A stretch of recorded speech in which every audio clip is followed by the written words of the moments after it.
दरअसल मोदी को किसानों के खिलाफ जो है कोई आरोप नहीं मिला जिससे वो उन्हें बदनाम कर सके, और इसलिए वो कह रहे हैं कि इन्होंने तिरंगे का अपमान किया। राष्ट्र प्रतीक 4 हैं। पहला है देश का तिरंगा झंडा, दूसरा है देश का संविधान, तीसरा है देश का मैप नक्शा जो है, और चौथा जो है राष्ट्रगान। झंडे का अपमान हो इसके लिए कानून है। अच्छा। इंदिरा गांधी 1971 में कानून लाई थी। हमारे जो राष्ट्रपति हैं वो वकील रहे हैं जी, और वकील रहे हैं और राष्ट्रपति हैं, कानून के ज्ञाता हैं, लेकिन मुझे लगता है कि वो मूर्ख हैं। उन्हें जो है कानून के बारे में बिल्कुल समझ नहीं है और उनकी डिग्री जाली है। लाल किले पे जो हुआ है ऐसी कोई घटना नहीं हुई। आपके पास कोई ऐसा दृश्य नहीं है कि किसी ने जो है तिरंगे को पैरों से कुचला हो, किसी ने तिरंगे को फाड़ा हो, किसी ने तिरंगे को जलाया हो, किसी ने तिरंगे की बेअदबी की हो। तो इसलिए prevention of national honour act जब है और राष्ट्रपति को ये बात नहीं पता, जबकि वो कहते हैं मैं वकील हूं और देश के राष्ट्रपति हूं। नमस्कार, हिंद वॉइस में आपका स्वागत है। मैं हूं इकराम, हमारे साथ हैं एडवोकेट रविंद्र कुमार जी। आप अच्छी तरह से जानते हैं और जिनकी बेबाकी बड़ी पसंद करते हैं आप लोग। तो आज फिर हम बात करें किसानों को लेकर। जिस तरह से किसानों को उस दिन लग रहा था कि ये रातों रात सारा आंदोलन खत्म कर देंगे, लेकिन हुआ उसके उल्टे। राकेश टिकैत की जरा सी अपील पर किसान आंदोलन पहले से ज्यादा बढ़ चढ़कर सामने आया है। और अब पश्चिमी उत्तर प्रदेश जो गढ़ बन रहा है इस किसान आंदोलन का, वहां के गांव-गांव से लोग ट्रैक्टर लेकर किसान आंदोलन की तरफ बढ़ रहे हैं। लेकिन पुलिस ने ना रोकने के लिए जगह जगह कीले ठोक रही हैं, तमाम तरह के इंतजाम कर रहे हैं, बैरिकेडिंग बढ़ाते जा रहे हैं। अब सवाल यह है कि क्या ये किसान जीतेंगे या हारेंगे। सर, आपका स्वागत है। और मेरा सवाल पहला ये है कि क्या किसान अब जीतेंगे या हार जाएंगे। देखिए, मैं हमेशा पहले दिन से कहता रहा हूं कि हिंदुस्तान का किसान आज जाग गया है जी। और किसान के जागने का मतलब है कि पूरा देश जाग गया है जी। 90 करोड़ लोग जो है किसानी परिवार से जुड़े हुए हैं, और ऐसी हालत में अगर 90 करोड़ लोग जाग जाते हैं तो ये केंद्र सरकार या कोई भी सरकार, उसकी हुकूमत की इतनी हिम्मत नहीं है कि वो उनके सामने जो है खड़ी रह सके। तो सवाल ये होता है कि आज के समय में जब किसान जाग गया है और किसान सड़क पर आ गया है और अपना दिल जान जिगर सब उसने जो है इस लड़ाई में लगा दिया है, तो आप और मैं ये कह सकते हैं कि ये किसान ये लड़ाई हमेशा जीतेंगे और हर हाल में जीतेंगे, और ये तीनों बिल केंद्र सरकार को वापस लेना पड़ेगा। जिस रात ये सारी चीज़ें हो रही थी तो मीडिया और मीडिया के लोग काफ़ी सारे लोग इल्ज़ाम लगा रहे थे कि बस अब दंगाई ख़त्म होने वाले हैं। चाहे जी न्यूज़ हो या और भी लोग हो, कह रहे कि इन पर देशद्रोह का केस दर्ज हो चुका है, ये लोग जेल जाएंगे और ये जो झूठा किसान आंदोलन था ये सब जल्दी हम ख़त्म कर देंगे। लेकिन अचानक भीड़ बढ़ी, आपने देखा, हम सब ने देखा। तो अब मैं आपसे ये चीज़ जानना चाहता हूँ कि सरकार अभी भी इनको देशद्रोही बताएगी या बात करने के लिए आगे आएगी, जिस तरह से आ रहा है ऑफर कि हम बात करेंगे। एक सबसे बड़ी बात आप समझ लीजिए कि जो किसान आंदोलन है उसको केंद्र सरकार जो है षड्यंत्रों के माध्यम से खत्म करना चाहती है। वो किसान आंदोलनों के नागरिकों से या उसके जो नेताएं हैं उनसे जो है बैठकर आमने सामने बात करके जो है उसको सुलझाना नहीं चाहती। वो उनको दबाना चाहती है, कुचलना चाहती है, उनको ख़त्म करना चाहती है, उनको सताना चाहती है। और यही बात आप देखेंगे कि जब पहली बार ये खबर आई कि देश के गृह मंत्री अमित शाह दिल्ली पुलिस मुख्यालय गए और उन्होंने पुलिस वालों से बात की, तो अमित शाह का जो पूरा चरित्र है वो बड़ा नटोरिटी वाला है, बड़ा कुख्यात है। उनके बारे में लोगों को एक सौम्यता नज़र नहीं आती। उनके चेहरे से या उनके कार्यकलापों से लगता है कि ये आदमी तड़ीपार है, ये क्रिमिनल माइंडेड का आदमी है, ये कोई ना कोई ऐसी हरकत जरूर करेगा ताकि किसान आंदोलन को जो सरकार जो है बातचीत से सुलझाना चाहती है वो उन्हें कुचलने की कोशिश करे। अब जब हमने देखा कि 21 तारीख को ये जब बातें शुरू हुई कि जो है केंद्रीय गृह मंत्री जो है पुलिस वालों के पास गए, उनकी गुप्त बैठक हुई, उसके बाद हम देखते हैं कि किसानों ने कहा कि जब हम 26 तारीख को दिल्ली आएंगे तो उसका एक रूट बनना था। रूट के लिए सहमति होती रही, लेकिन रात के 12 बजे तक जो है दिल्ली पुलिस ने किसान नेताओं को ये नहीं बताया कि आपके ट्रैक्टरों का रूट क्या है। जैसे कि हम देखते हैं 26 जनवरी की जो परेड होती है उससे पहले जो है दिल्ली पुलिस एक रूट बताती है कि इस रूट पे नागरिक ना जाएं, रिहर्सल है इन दिनों, इस समय नहीं जाएं। उसी तरह जो है जब 26 जनवरी का मेन प्रोग्राम होता है तब ये आता है कि भाई यहाँ ना जाएं, तो लोग नहीं जाते। लेकिन किसान आंदोलन में पुलिस ने आखिर तक जो है अपना ये रूट जो है प्रकाशित नहीं किया, किसी को नहीं बताया, और वो किसानों को भटकाना चाहते थे। और किसानों में ही उन्होंने बहुत सारे ऐसे लोग जैसे प्लांट किए थे जो किसान आंदोलन को बदनाम करें।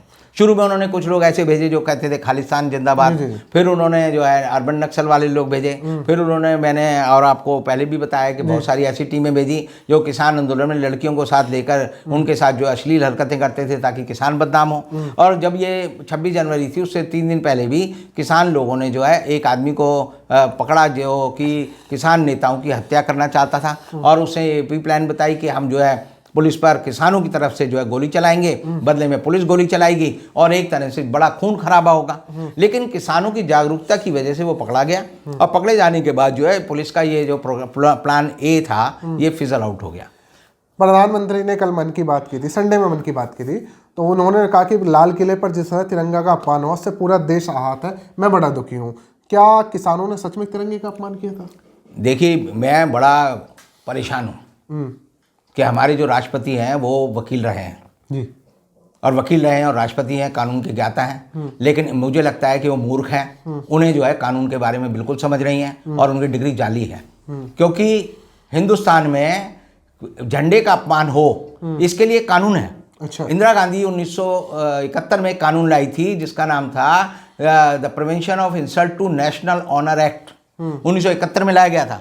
और ये इसलिए था कि राष्ट्रीय प्रतीकों का आप अपमान नहीं कर सकते। राष्ट्रीय प्रतीक 4 हैं, पहला है देश का तिरंगा झंडा, दूसरा है देश का संविधान, तीसरा है देश का मैप नक्शा जो है, और चौथा जो है राष्ट्रगान। अच्छा। इन चारों का अगर आप अपमान करते हैं तो उसके लिए 1971 में इंदिरा गांधी ये कानून लाई थी, क्योंकि ये आरएसएस के लोग जो थे तिरंगे का अपमान करते थे, तिरंगे को जो है पैरों से तले चलते थे, तिरंगे को कहते नहीं लगाएंगे, और जहां तिरंगा होता था वहां उतार कर जो है अपना भगवा झंडा लहरा देते थे। तो इस बात के लिए देश में कानून है, और उस कानून में लिखा हुआ है कि तिरंगे का अपमान क्या है। तिरंगे का अपमान है कि अगर आप तिरंगे को फाड़ते हैं, तिरंगे को जलाते हैं, तिरंगे को पैर के नीचे कुचलते हैं, तिरंगे को जो है उस पर और कोई अपने नारे लिखते हैं, तो वो तिरंगे का अपमान है। अब ये आप देखिए कि लाल किले पे जो हुआ है ऐसी कोई घटना नहीं हुई। आपके पास कोई ऐसा दृश्य नहीं है कि किसी ने जो है तिरंगे को पैरों से कुचला हो, किसी ने तिरंगे को फाड़ा हो, किसी ने तिरंगे को जलाया हो, किसी ने तिरंगे की बेअदबी की हो। तो इसलिए prevention of national honour act जब है और राष्ट्रपति को बात नहीं पता, जबकि वो कहते हैं मैं वकील हूं और देश के राष्ट्रपति हूं, तो इसका मतलब है कि राष्ट्रपति ने संसद के दोनों सदनों में झूठ बोला और मोदी ने उस झूठ को आगे फैलाया कि किसानों ने तिरंगे का अपमान किया। दरअसल मोदी को किसानों के खिलाफ जो है कोई आरोप नहीं मिला जिससे वो उन्हें बदनाम कर सके, और इसलिए वो कह रहे हैं कि इन्होंने तिरंगे का अपमान किया। अगर किसान देश के तिरंगे का अपमान कर रहा है और आपके पास कोई दृश्य नहीं है, कोई फोटो नहीं है, तो आप समझ सकते हैं कि सरकार जो षड्यंत्रकारी सरकार है। और जिस आदमी ने भी लाल किले पे हंगामा किया, जिसका जो बार बार नाम आता है जीत संधू, उसकी फोटो जो है मोदी जी के साथ है, उसकी फोटो जो है धर्मेंद्र के साथ है, उसकी फोटो हेमा मालिनी के साथ है, उसकी फोटो जो है हमारे जो गृह मंत्री हैं अमित शाह उनके साथ है। तो उसको पकड़ने की जगह उन्होंने एक यानी जीत की जगह जो है दूसरे जो पत्रकार था मंजीत, उसको पकड़ लिया और उसको पकड़ के कहते हैं जी इसको 14 दिन की जेल भेज दो। और अभी भी जो है जीत संधू के जो है वीडियो आ रहे हैं, बातें आ रही हैं, वो ट्विटर पे भी एक्टिव है। इसका मतलब सरकार जो है जानबूझकर आज के समय में जो खबर देने वाले लोग हैं, चाहे वो संपादक हों, चाहे वो पत्रकार हों, चाहे वो टीवी चैनल के लोग हों, जो सरकार के खिलाफ है उनको बंद करना चाहती है। और इसके लिए एडिटर गिल्ड्स ने भी उसकी आलोचना की है, और यूएनओ के सेक्रेटरी जनरल ने भी कहा है कि हिंदुस्तान में हिंसक तरीके से अहिंसक आंदोलनों को दबाना जो है गलत है, और दूसरे देशों की सरकारें भी बोल रही हैं। तो इसका मतलब ये है मोदी सरकार विश्व में अलग थलग पड़ती जा रही है, और ये सिर्फ जो है 3 लोगों के भरोसे जो है अपनी गुंडागर्दी फैलाना चाहती है। एक आरएसएस के गुंडे, एक जो है देश की पुलिस, और देश में जो पुलिस के नाम पर पुलिस जिस तरह अदालतों का दुरुपयोग करती है, उसमें अदालत भी थोड़ी इस मामले में मैं कह सकता हूं कि लोगों को परेशान करने में जुटी हुई है। एक आखिरी सवाल सर, हरियाणा की सरकार तो पूरी तरह से हिली हुई है, लेकिन उत्तर प्रदेश, जो पश्चिमी उत्तर प्रदेश खासकर, जो किसानों का आंदोलन का एक तरह से गढ़ बनता जा रहा है, वहाँ पर योगी की हरदर्मी अभी भी जारी है। पानी की लाइन काट दी, बिजली की लाइन काट दी, नेट बंद कर दिया, वो तो दिल्ली सरकार पहुँच चुकी है।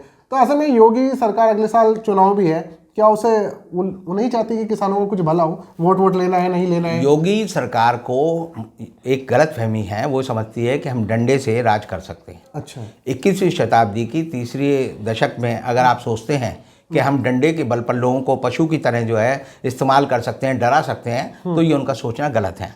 अभी तक जो यूपी में 3-4 साल का जो शासन रहा वो लोगों पे अत्याचार करने का शासन रहा।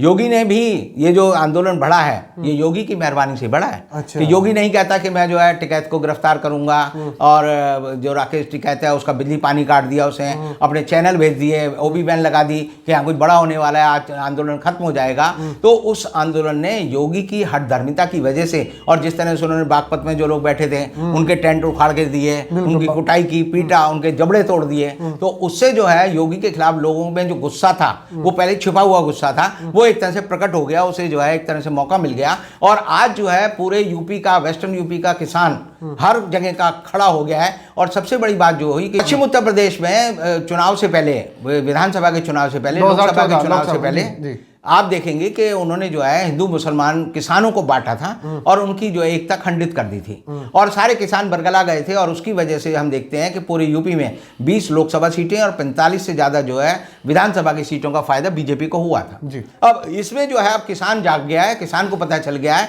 कि हमारे को जो है किस तरह से इस्तेमाल किया गया, हमारे को जो है सरकार जो है अकेले करके एक एक हिस्से में बांटकर एक एक को पीटती है, तो क्यों ना चारों इकट्ठे हो जाएं। अब चारों भाई जो है हिंदुस्तान में, हिंदू, मुस्लिम, सिख, ईसाई, सब इकट्ठे हो गए हैं और सब इकट्ठे होकर जो है पूरी सरकार को जो है नाकों चने चबा रहे हैं। और इसीलिए आप देखेंगे कि सरकार ने हर जगह जो है इंटरनेट बंद कर दिया है, सड़कों पर खाइयाँ खोद दी हैं, बड़े बड़े जो है सरिये लगा दिए हैं। हम देखते हैं कि उनका बिजली पानी बंद कर दिया है। गाँव में जो है घोषणा की जा रही है कि बच्चों को, औरतों को कि वो सड़कों पर ना निकलें, उनका जीवन खतरे में है। तो ऐसी अफवाहें फैलानी जा रही हैं, लेकिन किसान के ऊपर इसका कोई असर नहीं पड़ रहा।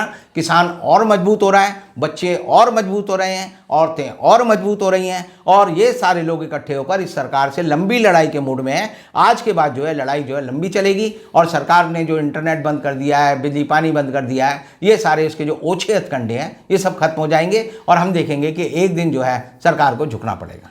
बहुत बहुत शुक्रिया रविंद्र जी। फिर किसी एपिसोड में आपसे मुलाकात होगी किसान आंदोलन के नए अपडेट को लेकर। अभी के लिए हम आपसे इजाज़त चाहते हैं और हिंद वॉइस पर अगर आप लोग ये खबर देख रहे हैं तो शेयर ज़रूर कीजिएगा और हिंद वॉइस को सब्सक्राइब ज़रूर कीजिएगा।